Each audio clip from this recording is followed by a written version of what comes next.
Hi everyone, hope you are doing good. So welcome back to my channel जिसमें हम बात करते हैं about law of assumption, manifestation and the real science behind manifestation. Subconscious mind कैसे काम करता है, क्या होता है, सब कुछ हम इस चैनल पे बात करते हैं। तो if you are interested in these topics, do subscribe. इस वीडियो में हम बात करने वाले हैं अबाउट अ गर्ल जिसकी लाइफ में प्रॉब्लम चल रही थी। एंड प्रॉब्लम क्या थी? हम सबका फेवरेट टॉपिक, एसपी। उसकी लाइफ में उसके एसपी के पेरेंट्स नहीं मान रहे थे। And this is the story of how she convinced, not convinced basically, उसने कैसे अपने एसपी का दिमाग चेंज किया, उसके पेरेंट्स का दिमाग चेंज किया using the law of assumption, because we know that everything is possible with law of assumption, because सब कुछ हमारा ही क्रिएशन है। जो भी आपकी लाइफ में हो रहा है, आपकी रियलिटी में हो रहा है, वो आपका ही क्रिएशन है। दैट इज़ वाई हम कुछ भी मैनिफेस्ट कर सकते हैं। तो चलो ये वीडियो स्टार्ट करते हैं। But before that, hi, my name is Shivani, I am a manifestation coach. I teach people how to turn their dreams into reality using their own subconscious mind. तो अगर आपको मुझसे सेशन लेना है तो check the description, you will find all the details that is required for you to do so.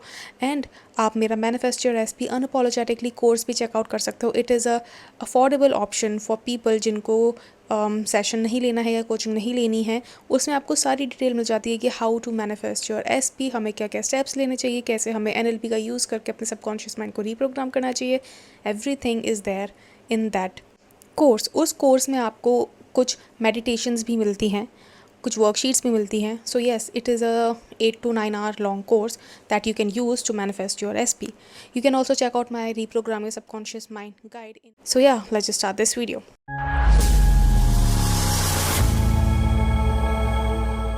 Okay, तो ये लिखती हैं, शिवानी दी, मुझे अभी भी समझ नहीं आ रहा है मैं क्या लिखूं और कैसे लिखूं। बस इतना फील हो रहा है कि सब कुछ एक फुल सर्कल बन गया है। मैं ये मैसेज शादी के बाद लिख रही हूँ। मेरे पास अभी भी चूड़ा है हाथ में और मैं ऑनेस्टली बिलीव नहीं कर पा रही कि ये सब मेरी लाइफ में हो गया है। मुझे आपके साथ ये शेयर करना ज़रूरी लगा क्योंकि अगर आप नहीं होती तो मुझे नहीं लगता कि मैं इतना स्ट्रॉन्ग रह पाती या फिर सब कुछ इतनी पीस के साथ हैंडल कर पाती। मैं और वो मतलब एसपी एक म्यूचुअल फ्रेंड के थ्रू मिले थे। सिंपल सा कनेक्शन था शुरू में। इनिशियली कुछ स्पेशल नहीं था, बस एक नॉर्मल दोस्त जैसा रिलेशन बना। लेकिन धीरे धीरे पता नहीं कैसे एक कंफर्ट जोन क्रिएट हो गया। हम डेली बात करने लगे, हर छोटी बात शेयर करते थे और एक फ़ेज़ ऐसा आया जब मुझे रियलाइज़ हुआ कि मैं उससे जेन्युइनली लाइक करती हूँ। मुझे लगा उससे भी ऐसे ही फ़ील होता है।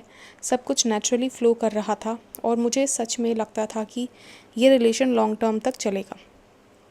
पर दी, जहाँ सब कुछ परफेक्ट लग रहा था वहीं से सब कुछ गिर गया। जब उसने अपने घर में मेरे बारे में बात की तो वहाँ से एक ऐसे रेजिस्टेंस आई कि मैं तो हिल ही गई थी। उसके पेरेंट्स बिल्कुल अगेंस्ट थे, मतलब सीधा मना कर दिया। उन्होंने क्लियरली बोला कि ये रिश्ता उनको फैमिली के स्टैंडर्ड्स के अकॉर्डिंग नहीं है। मैं समझ नहीं पा रही थी कि मैं क्या गलत कर रही हूँ। मैं हर दिन रोती थी, स्ट्रेस में रहती थी और मुझे लगता था सब ख़त्म हो गया। और सबसे ज़्यादा दुख ये था कि वो लड़का खुद नहीं बोलता था, वो चुप रहता था, बस कह देता था मैं ट्राई कर रहा हूँ या समय लगेगा। उसके पेरेंट्स के सामने उसका बिल्कुल कोई स्टैंड नहीं था। मैं हर बार चाहती थी कि वो एक बार मेरे लिए स्टैंड ले ले, एक बार कॉन्फिडेंटली बोल दे कि मुझे ये लड़की ही चाहिए, पर वो कभी नहीं हुआ। मुझे लगता था मैं बस एक ऑप्शन बन गई हूँ। उस टाइम मेरा मेंटल स्टेट बहुत ख़राब था। मुझे एंग्जाइटी होती थी, खाना नहीं खाती थी, सब कुछ छोड़ दिया था। मुझे लगता था कि अब कुछ बचा ही नहीं। तभी एक दिन मैं इंस्टाग्राम स्क्रॉल कर रही थी और आपका वीडियो आया। ऑनेस्टली दी, पहले तो लगा और एक मैनिफेस्टेशन पेज होगा, पर जैसे जैसे मैं आपकी वीडियोस देखती गई मुझे लगा ये अलग है। आपका टोन, आपका क्लैरिटी और वो कामनेस जो आपकी वर्ड्स में थी मुझे कनेक्ट कर गई। उस दिन मैंने डिसाइड किया कि मैं आपके कोचिंग सेशंस ज्वाइन करूँगी। पहले दिन जब मैंने आपसे बात की थी मैं लिटरली रो पड़ी। मुझे लगा फाइनली कोई मुझे समझ रहा है बिना जज किए। मैंने आपको सब कुछ बता दिया था कि कैसे उसके पेरेंट्स इंसल्ट करते हैं, कैसे वो कुछ नहीं बोलता और कैसे मैं अपने आप से हार गई हूँ। आपने मुझे पेशेंटली सुना और बोला हम सिचुएशन फ़िक्स नहीं करेंगे, हम तुम्हें फ़िक्स करेंगे। मुझे वो लाइन तब समझ नहीं आई थी, पर अब लगता है ये सब कुछ वही लाइन से स्टार्ट हुआ है। दी शादी के डेज़ जब पास आ रहे थे ना, मुझे लग रहा था जैसे सब कुछ एक नॉर्मल फ़्लो में हो रहा है। पहले जहाँ हर चीज़ में स्ट्रगल फ़ील होती थी, अब सब नेचुरली अनफ़ोल्ड हो रहा था। मुझे अपने अंदर एक अजीब-सी शांति महसूस हो रही थी। कोई ओवर एक्साइटमेंट नहीं थी, कोई फ़ियर नहीं, बस एक सेंस ऑफ नोइंग था कि सब कुछ ठीक चल रहा है। ये मुझे पहले कभी फ़ील नहीं हुआ था। मुझे याद है आप हमेशा कहते थे, जब चीज़ नेचुरल लगने लगे समझ लो मैनिफेस्टेशन सेटल हो गई है। तब उसका मीनिंग समझ आया। शादी के अरेंजमेंट्स में मैं बिज़ी थी, घर वाले बिज़ी थे और मुझे बस लगता था कि जैसे अपनी लाइफ रिदम में चल रही है। कहीं न कहीं मेरे दिमाग में आपका वॉइस रहता था, प्रोसेस पर भरोसा रखो। और दी ऑनेस्टली बोलूँ, हर बार जब कोई छोटी-सी टेंशन होती थी, कोई डेट का इश्यू, वेन्यू का या कोई मिसअंडरस्टैंडिंग, मैं बस अपने माइंड में काम हो जाती थी। आपके सेशंस ने मुझे इतना इमोशनली स्टेबल बना दिया था कि मैं हर बार सिचुएशन में ग्राउंडेड फ़ील करती थी। शादी के दिन मॉर्निंग में मुझे याद है, मैं बस रेडी हो रही थी और मुझे थोड़ा-सा इमोशनल फ़ील हो रहा था। मुझे हर चेहरा याद आ रहा था, जिन्होंने बोला था ये पॉसिबल नहीं है, तुम्हारा रिश्ता कभी नहीं बनेगा। और मुझे लगा कि अगर मैं अपनी पुरानी सेल्फ होती तो शायद इन सब बातों से टूट जाती, पर अब मैं वैसी नहीं थी।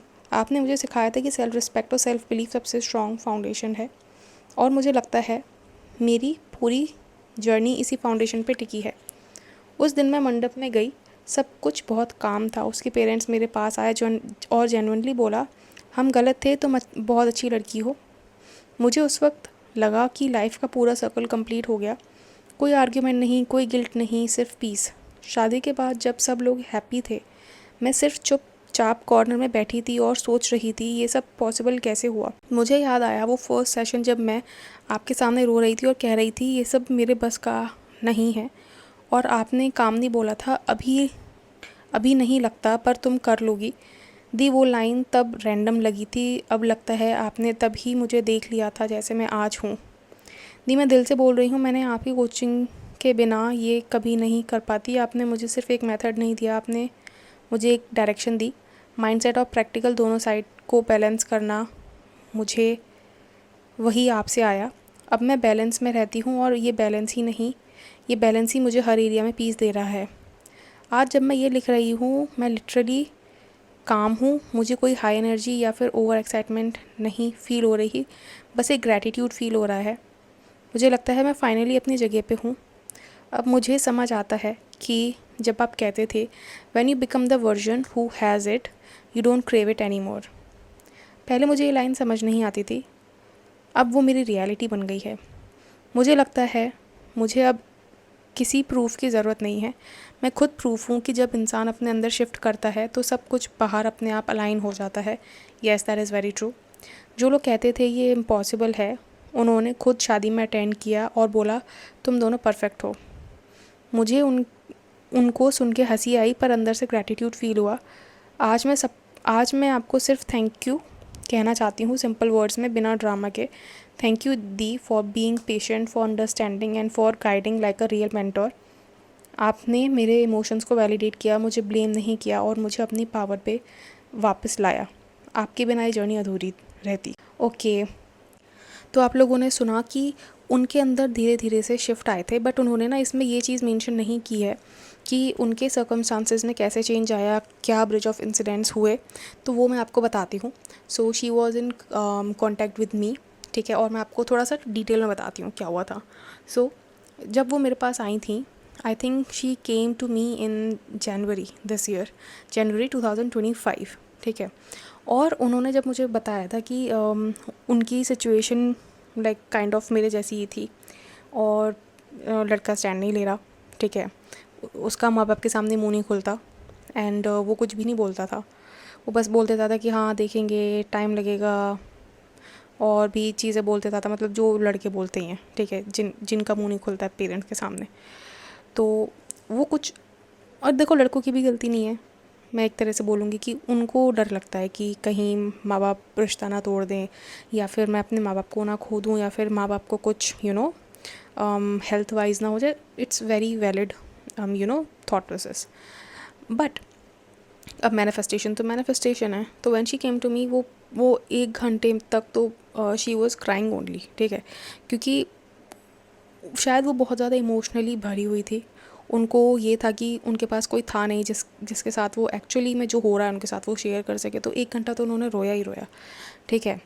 फिर उसके बाद when she came to me for the second time, ठीक है, ऐसा नहीं कि मतलब पूरे घंटे ही रोया, थोड़ा बहुत हमने डिस्कस भी किया कि क्या होगा कैसे होगा, बट जब उसके बाद वो सेकंड टाइम आई, ठीक है, then she was more composed, क्योंकि तब उनका माइंडसेट थोड़ा थोड़ा सा शिफ्ट होने लगा था।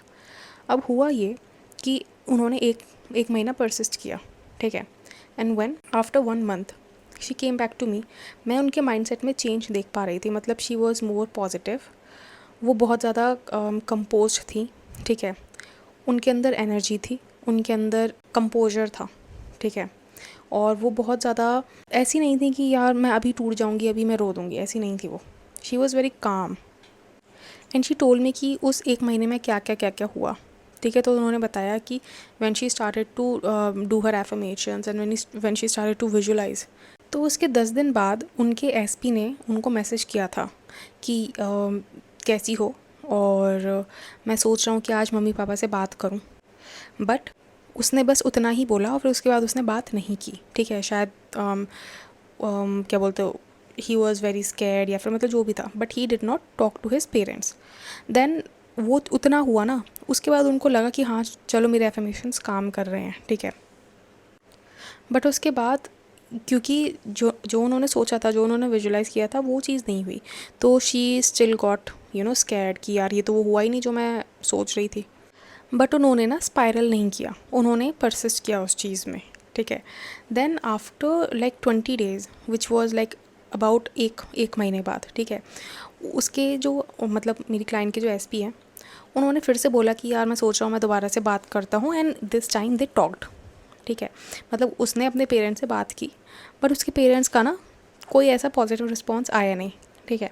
तो then she again got spiralled, ठीक है, and then she contacted me again, ठीक है। बट इस बार ना उनके अंदर वो वाली मतलब वो हर टाइम जो रो रहे थे ना पहले, वो वैसे नहीं थे, शी वॉज़ डिफरेंट, ठीक है।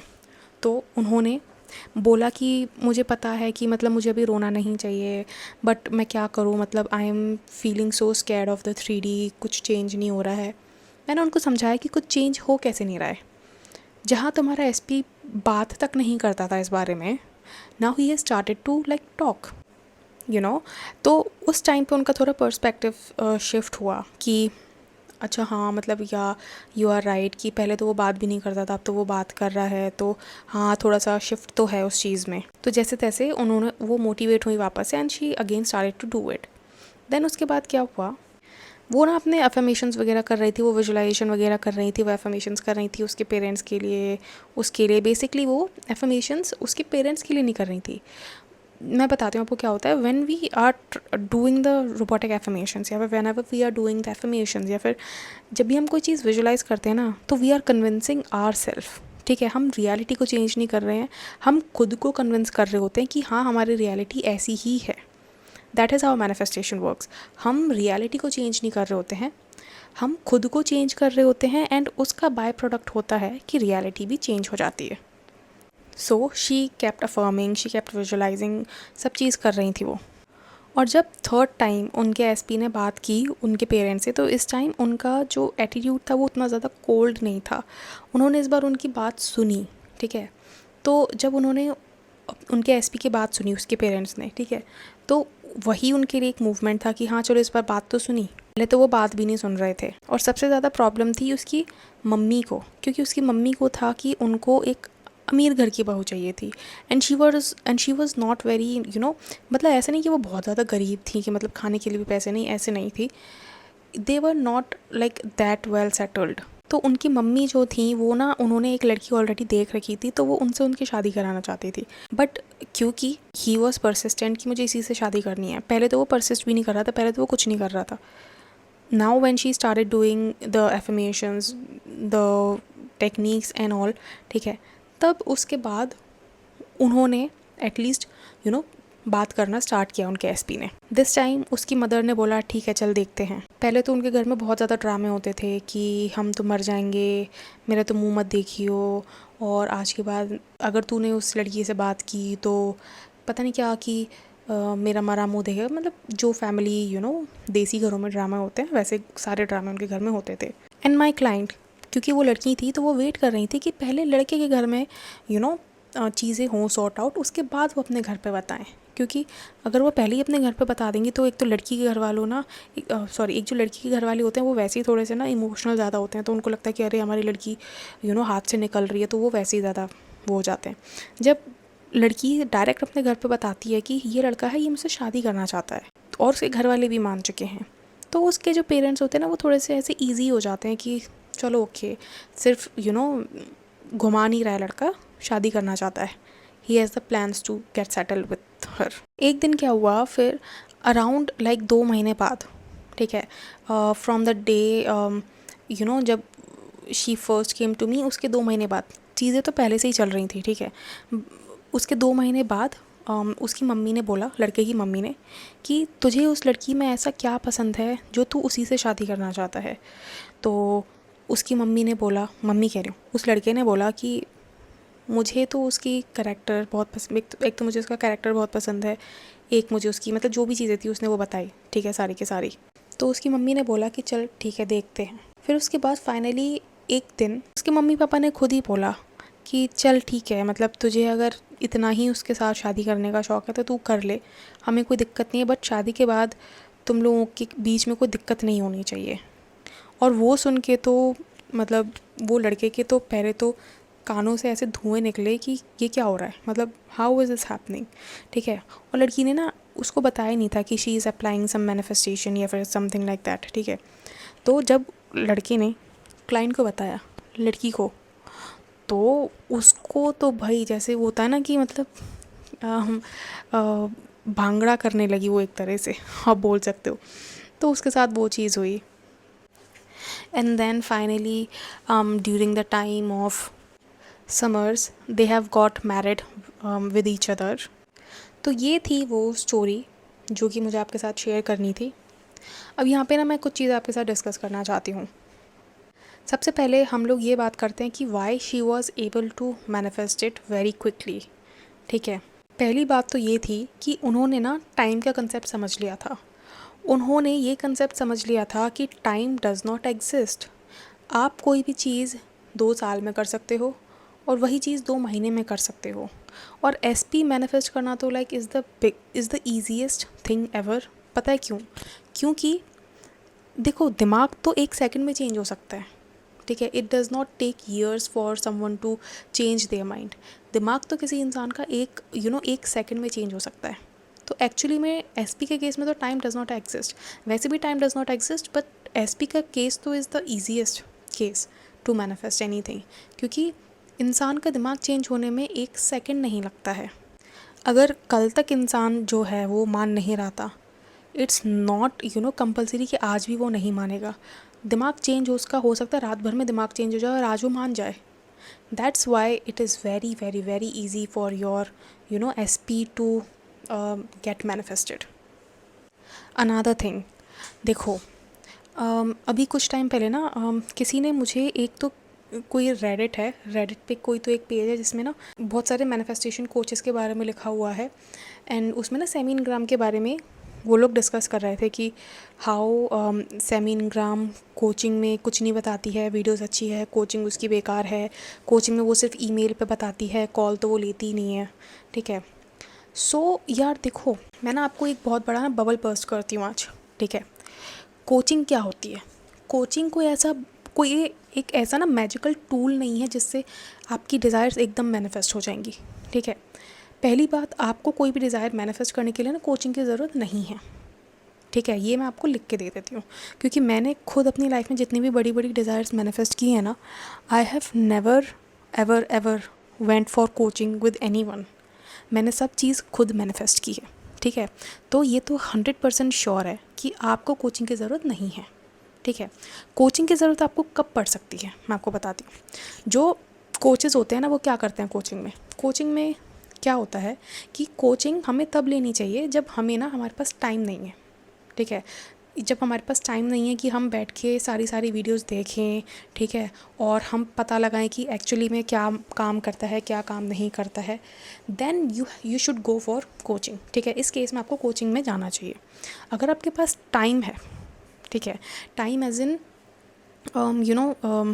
आपके पास कई महीने हैं, ठीक है, तो you can learn, you can do the trial and error, ठीक है, एंड देन आप खुद से ट्राई कर सकते हो कि क्या काम कर रहा है, क्या काम नहीं कर रहा है। बट अगर आपके पास टाइम नहीं है और आप चाहते हो कि कोई मुझे बस सिंपली बता दे कि यार ऐसे ऐसे ऐसे फॉलो करना है और ऐसे ऐसे चीज़ें होती हैं, ये बेसिक है, ये इसका थंब रूल है, ये है, कोई मुझे बता दे और फिर मैं वैसे कर लूँ, then you should opt for coaching. एक और लड़की थी जो कभी मतलब आई थिंक 1.5 साल पहले एक मेरे पास लड़की आई थी जिसने मुझे बताया था कि उसने भी सेमिनग्राम से कोचिंग ली थी, ठीक है, और सेमिनग्राम क्या करती है कि वो ईमेल करेगी और एक एक ईमेल का रिप्लाई वो 3-3 4-4 दिन में देगी, ठीक है।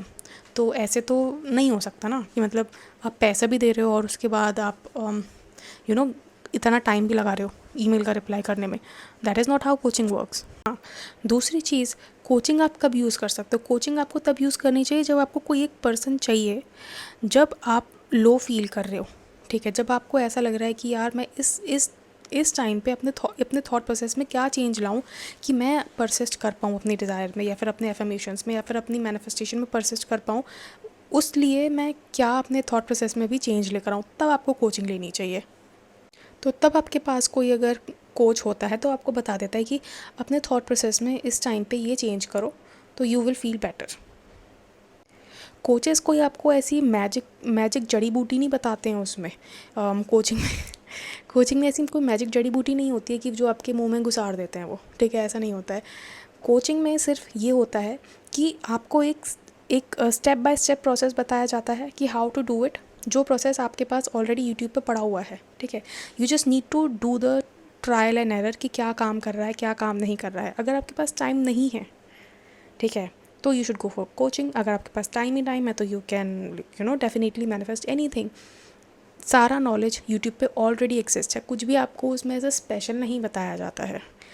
बट अगर हाँ आपको कोई एक ऐसी कोई एक ऐसा इंसान चाहिए जो आपको बता दे कि क्या होता है, कैसे होता है, क्या रूल होता है, ये करना चाहिए या नहीं, या ये करना चाहिए या नहीं, आपके पास अगर बहुत सारे डाउट्स हैं तो आप डेफिनेटली कोचिंग के लिए ऑप्ट करो। और कितने लोग हैं यार जिन्होंने बिना कोचिंग के बड़ी बड़ी चीज़ें मैनिफेस्ट की है, ठीक है। तो बस मैं यही आपको बताना चाहती थी, ये एक मैं छोटा सा आपके सामने ना ऐसे सारे कोचेस का राज खोलना चाह रही थी कि कोचिंग में क्या होता है, कैसे होता है, क्या आपको कोचिंग की ज़रूरत है नहीं है। तो आप आई होप आपको समझ में आया होगा कि देखो, आपको पता है कि आपके पास टाइम है या नहीं है, या फिर आपको पता है कि आपको कोचिंग की ज़रूरत है कि नहीं। आपको पता है कि आपको कोई एक ऐसा बंदा चाहिए या नहीं जो आपको बता सके कि इस टाइम पे अगर मेरा दिमाग ख़राब हो रहा है तो मुझे कैसे अपने थॉट प्रोसेस को चेंज करना चाहिए, क्या मुझे अपने लिमिटिंग बिलीव्स पे काम करना चाहिए, किस तरह से काम करना चाहिए, वो सब आपको कोचेस बता देते हैं। Okay so guys, I hope आपको ये वीडियो पसंद आई होगी, and if you did the drill, like share and subscribe. And अगर आपको मुझसे कोचिंग लेनी है तो check the description, you will find all the details that is required for you to do so.